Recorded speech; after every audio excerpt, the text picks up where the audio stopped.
Good evening, everyone. Breaking news tonight on a day of bloodshed and murder in Syria. They promised Friday was going to be big.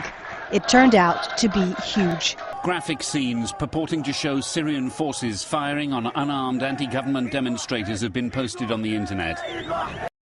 The Syrian government most certainly appears to not only be expanding but also intensifying its military campaign, trying to use brute force, it would seem, to silence these voices of dissent. It's been 2 days of Russian airstrikes against terror groups in Syria. Breaking news this hour, a U.S. official has reportedly confirmed that Washington will be deploying a detachment of special operation forces in Syria. Huge fireballs have been lighting up the sky in Syria, and Syria is blaming Israel. Syria, a country war-torn by the differences of their own people, in a constant state of chaos. One seems to only see gruesome pictures of battles and imagine nothing other than animals fighting for their control. But few people know about the group of Syrian civilians, known as the White Helmets, who risk their safety to help those in need. However, before we can learn more about them, we must go back to where all of the chaos began. Numerous complicated factors contributed to the spark of the Syrian civil war. Many issues arose, such as political instability due to corruption amongst government officials, which caused a lack of progress throughout the years. The movement that's being sparked in Syria is actually part of the popular Arab Spring movement that swept through the Middle East in 2010.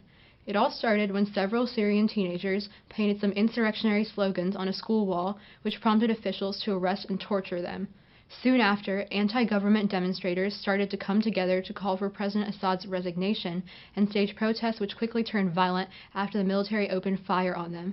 Now the tensions between the rebel fighters and those for Assad and the government have reached an all-time high. Syria's war has, over the course of 5 years, spiraled into a complex, multi-front conflict, with regime forces, rebels, Kurds, and jihadists carving out zones of control as world powers conduct only air campaigns against them. Because of the Syrian regime's Shia control, while the majority of the country's civilians are Sunni, the concern arises that Syria could devolve, similar to how Iraq once did, into a bloody sectarian battle that could further destabilize the region. Violence in Syria escalated and the country descended into civil war as rebel brigades were formed to battle government forces for control of the area. Fighting reached the capital city of Damascus and second city of Aleppo in 2012. By August 2015, the death count had climbed to 250,000. As of September 2015, Russia carried out its first airstrikes in Syria, saying it targeted the Islamic State group. But Western and Syrian opposition say it overwhelmingly targets anti-Assad rebels instead. Last December, Britain joined the United States-led bombing raids against the Islamic State in wake of the Paris suicide bombing attacks. Important figures on the government side are the Assad regime, Alawites, Hezbollah, and on the side of the opposition are Free Syrian Army and Jabhat al-Nusra. In February of 2016, the joint U.S. and Russian brokered partial ceasefire between government and major rebel forces comes into effect. However, the Islamic State is not included. A UN Commission of Inquiry has evidence that all parties to the conflict have committed war crimes, including murder, torture, rape, and enforced disappearances. They have also been accused of using civilian suffering, such as blocking access to food, water, and health services through sieges, as a method of war. The Syrian crisis is not only due to political turmoil, but also social and religious conflict and unrest. The Islamic State, although it hopes to recuperate the mundane functions of government, fails to identify that religious and political radicalism is not the answer. ISIS uses brutal violence against non-Muslims and Sunni Muslims, along with any Muslim that they do not consider to be radical enough. This leads to widespread panic and destruction, as the majority of the population is not as devout or radical as ISIS. However, despite this seemingly self-evident and major drawback, ISIS has learned from previous organizations' mistakes and enhanced their powers. For example, instead of acting like a terrorist organization, ISIS behaves like a stratocracy, making it much more difficult to fight. ISIS is self-funding, collecting taxes from the people in the areas it conquers and selling oil and weapons on the black market. Many groups are opposed to this and have opinions of their own. The Kurds, another radical organization, also possess territory in Syria. They have come in contact with ISIS multiple times and thousands of lives have been lost. The war between these two powers have stretched from 2013 to the present. Many people have begun to realize that waiting out the war would work no longer. The conflict is now more than just a battle between those for or against President Assad. It has acquired sectarian overtones, pitching the country's Sunni majority against the president's Shia Alawite sect, and drawn in regional and world powers. The rise of the jihadist group, the Islamic State of Iraq and Syria, has added a further dimension. ISIS currently occupies 35,000 square feet of land, and in this territory, ISIS wreaks havoc on nearby civilians and groups. For example, the ISIS attack on Cologne forced 160,000 civilians from their homes. However, ISIS has also had many internal influences that have heavily impacted the situation. Known as the Kurds, the natives of northern Iraq and northeastern Syria now also have a quarrel with ISIS. At first, there were only minor conflicts between the two factions due to territorial conflict. Unfortunately, many countries did not side with the Kurds either and refused to grant the refugees asylum. In fact, to stay completely uninvolved with the conflict, the Kurdish language, culture, and names were banned from Turkey, and they were treated very harshly if they came in contact. The suffering still continues today. However, a new group called the White Helmets is committed to saving lives and ending the war. They have much to do to end the fighting. The interventions, while they are needed, have made the conflict even more messy than it already is. Multiple new groups are emerging in the area and are getting other groups into this conflict. For example, how smaller terrorist organizations are sending help to ISIS, or how the USA and England have started bombing runs due to the attack on France. It is also causing regional powers to pick sides and increase tensions in the Middle East. Intervention in Syria has been a hot-button issue for a lot of nations and has been made difficult by ISIS and Russia. Russia's using airstrikes to help the Syrian government, while the US has been giving supplies to certain rebel groups, including guns, food, and ammo, as well as military officers. It gets even more chaotic, though, if you include its neighbors and new emerging forces. For example, the Kurds are an ethnic group that live in Turkey, Iraq, Iran, and Syria, and they've been helping in the hopes of becoming an independent state.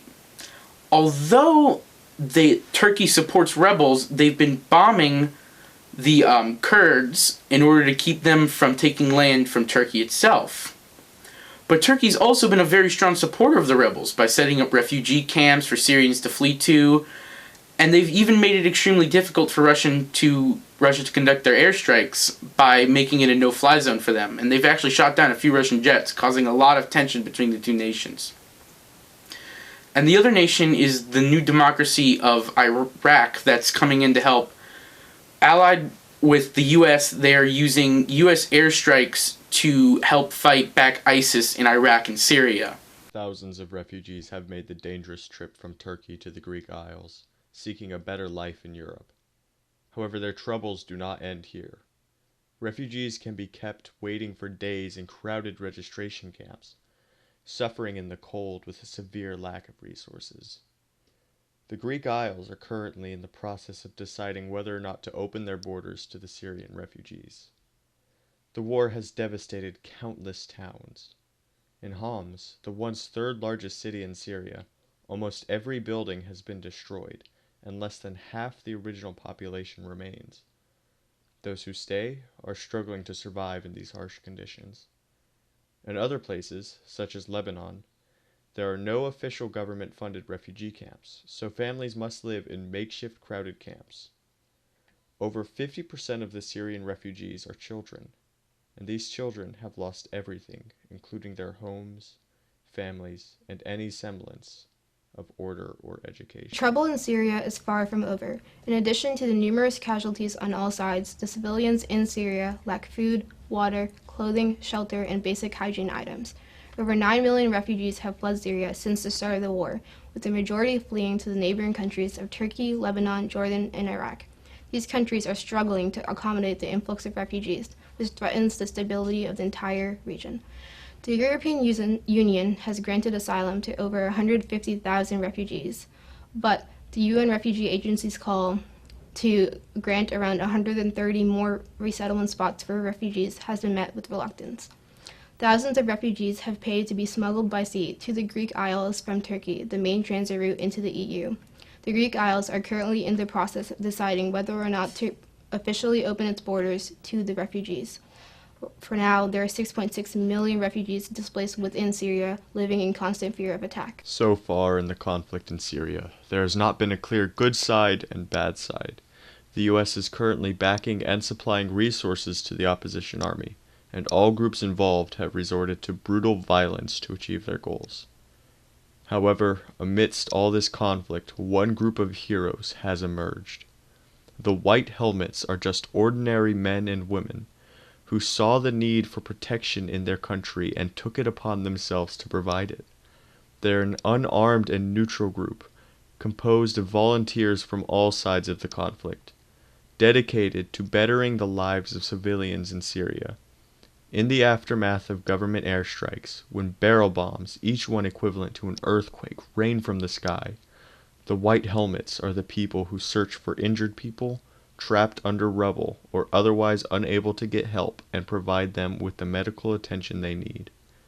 These groups have risked their lives under sniper fire and chemical attacks to save the lives of others. 92 White Helmets have been killed while serving others, but together they have saved over 40,823 lives.